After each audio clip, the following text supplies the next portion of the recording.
السلام عليكم كسودو Somali Edit Official fadlan haddii aad ku cusub tahay subscribe si ay kuu soo gaaraan muuqaaladeena kale muuqaalkeena maanta waxaa ku soo qaadan doonaa sida taleefankaada u isticmaali kartaa laba WhatsApp laba Messenger ama laba Facebook adigoo isticmaalaya ciwaano kala duwan aynu bilaabano cashirkeena maanta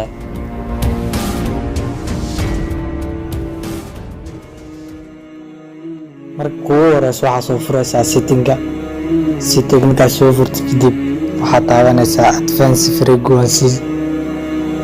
kadib waxaad ka tagaysaa meeshaan ay ku qoran tahay dual message kadib ana hadda messengerka laba uu yahay sidaas oo kale aadna waxaad u baahan tahay WhatsApp ama Facebook laba ka dhigi kartaa waxaan laba u dhigaysaa inaad meeshaan dhahtid oon aad tusaale waxaa laba ka dhigaa WhatsApp-ka kadib waxaa dhaca install second WhatsApp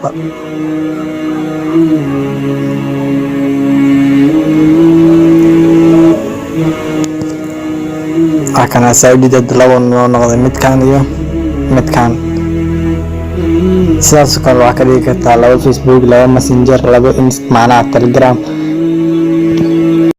waad ku mahadsan tahay daawashada videogan fadlan ha ilaawin channelka inaad subscribe saartid videogana like saartid waa sidaas nabadgelyo. Assalaamu calaykum waraxmatullaahi tacaala wabarakaatuh.